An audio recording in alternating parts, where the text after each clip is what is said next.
La presse togolaise traverse depuis plusieurs années une période tumultueuse en matière de libre exercice de la profession. À plusieurs reprises, des journalistes et autres professionnels de médias sont victimes d'agressions et d'interpellations de la part des forces de sécurité.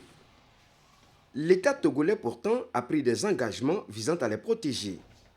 Des engagements en 22 points qui malheureusement ne mettent pas les journalistes à l'abri d'un emprisonnement. Grâce à ces 22 engagements, un travail a été fait par les différentes organisations de presse. Donc le travail a abouti à un code qui a été adopté en août 2004. Donc autant toujours d'IADEMA. Donc c'est ce code-là qui a été ensuite promulgué par le chef de l'État et qui régit la presse togolaise donc d'août 2004 jusqu'à ce jour. Donc un code qui est quand même utilisé actuellement. Maintenant, les gens disent que c'est un code dépénalisé, tout ça là. Bon, moi je dis que ce sont des abus de langage. Ce code n'est pas dépénalisé. Le code a été amélioré, oui, mais dire que c'est dépénalisé, je dis non, c'est un abus de langage. C'est un discours de griot. Le code de la presse et de la communication du Togo n'est pas dépénalisé. Quand on parle d'amende, amende c'est une peine. Et quand vous prenez le même code, il y a des peines d'emprisonnement qui existent dans ce code. Dernière illustration de cette insécurité dans laquelle exercent les journalistes togolais, l'arrestation de Bonero Lawson Bitom, directeur de publication du mensuel La Nouvelle. Arrestation qualifiée de kidnapping par ses confrères. Il a été kidnappé quand il est arrivé à la direction centrale de la police judiciaire. C'est là où il a été informé que c'est sur plainte du ministre de la Sécurité et de la Protection civile, le colonel Yak Dameran. Donc il est accusé d'avoir écrit des articles qui portent atteinte à l'honneur du ministre en tant que citoyen, de sa famille, des menaces à l'endroit du ministre et à l'endroit d'une de ses filles qui résiderait en France. Et c'est donc suite à cette plainte que toutes les structures judiciaires au Togo sont mises en transe pour aller cueillir le journaliste et le mettre d'abord pendant plus d'une semaine à la direction centrale de la police judiciaire avant de le déférer à la prison civile de Lomé. Mais ce qu'il faut savoir, c'est que quand il a été arrêté, ils sont venus perquisitionner son domicile.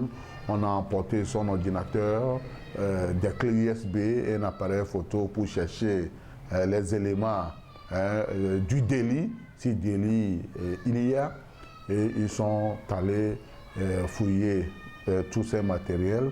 Ils n'ont rien trouvé, mais néanmoins, il a été gardé et finalement déféré à la prison civile de Lomé.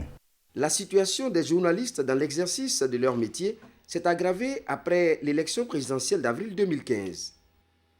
Le site de la web télé Togovision a été bloqué et son responsable, qui est aussi le directeur de publication de la Gazette du Golfe, peine toujours à obtenir une autorisation de reprise de parution auprès de la Haute Autorité de l'Audiovisuel et de la Communication, la HAC. J'ai fait des démarches auprès des premières autorités de la Haute Autorité de l'Audiovisuel et de la Communication pour leur signaler que c'est vrai que le journal La Gazette du Golfe, qui avait commencé par paraître entre 2005 et 2006, est tombé dans le domaine public. Et la première lettre que j'ai envoyée au premier responsable de la HAC datait du 2 mai 2012. Alors cette lettre était une lettre pour informer l'autorité de ce que la Gazette du Golfe va reprendre ses activités. J'ai été reçu à l'époque, après l'envoi de la lettre, par le président du comité presse écrite, M. Sabi, qui m'a fait savoir que selon l'une des dispositions du code de la presse, que le journal était tombé dans le domaine public. Et moi, je lui avais demandé à l'époque, qu'est-ce qu'il faut faire maintenant pour relancer les parutions? Il m'a dit, vous allez refaire le dossier, vous allez le déposer, étant donné que personne n'est venu prendre le nom, ça serait facile que vous repreniez une fois que tout ce que la loi demande de faire, vous le faites. Je rappelle, en passant, que nous sommes dans un régime de déclaration. Et il nous faut, conformément à l'article 15 et suivant du Code de la presse et de la communication en vigueur au Togo, essayer de rassembler le dossier et de le déposer. Je crois que c'est ce que j'ai fait. Et entre-temps, la HAC a demandé que tout organe ait un siège. Nous l'avons fait. J'ai reçu une équipe de la Haute Autorité de l'Audiovisuel et de la Communication à l'époque au siège du journal qui ont pondu un rapport favorable et qui a permis que je sois détenteur de cette quittance. Alors c'est cette quittance qui vaut pour déclaration de mon journal. Mais contre toute attente, depuis 2012 jusqu'à aujourd'hui, la HAC a refusé de me délivrer un nouveau récépissé, alors que c'était le premier récépissé qui avait permis à la Gazette du Golfe de naître. Je ne sais pas ce qui se passe. L'Observatoire togolais des médias, dans son dernier rapport, indique qu'au plan quantitatif, le nombre des médias privés a augmenté au Togo. Quant à la qualité, la volonté des acteurs d'améliorer les prestations des médias contraste selon le rapport avec la réalité. Même dans une dictature, il faut se battre pour avoir la liberté. La liberté ne se donne pas comme on distribue la communion à l'église. La liberté, c'est un combat perpétuel. Donc c'est à nous de nous battre pour avoir cette liberté. Donc nous estimons que nous avons la loi de nos côtés. Avec cette loi, on peut faire beaucoup de choses. Donc c'est pourquoi nous, en liberté, on fait notre travail en toute indépendance.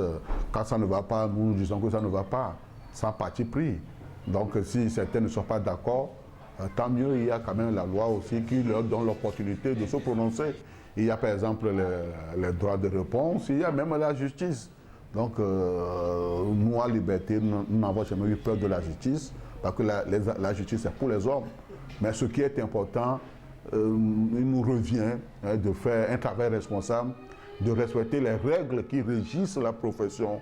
Parce qu'il ne faudrait pas, parce que vous êtes un journal critique et écrit n'importe quoi, ça va vous créer des ennuis. Donc, on fouille beaucoup, même si ce n'est pas aisé au Togo de fouiller, parce que la rétention d'informations étant la chose la mieux partagée au cœur même du pouvoir. La liberté d'expression n'est pas aussi totale comme on a l'habitude de le dire. Vous n'êtes pas sans savoir que de violation en violation, on a remarqué que les journalistes, comme je l'ai souligné tout à l'heure, les journalistes qui sont critiques à l'égard du pouvoir en place, soit c'est leur personne physique qui est attaquée, soit c'est l'organe qui est fermé en violation de l'article 26 alinéa 3. Certaines radios comme X Solaire, les gens d'FM ont été fermés sous un coup de baguette magique provenant des premiers responsables de la HAC. Ça, c'est une violation. Pourtant, les médias doivent prospérer dans un environnement favorable et travailler de façon indépendante, sans ingérence indue et en toute sécurité. On est donc loin de cet idéal. Droit Libre TV, la web télé 100% droits humains, 100% liberté d'expression.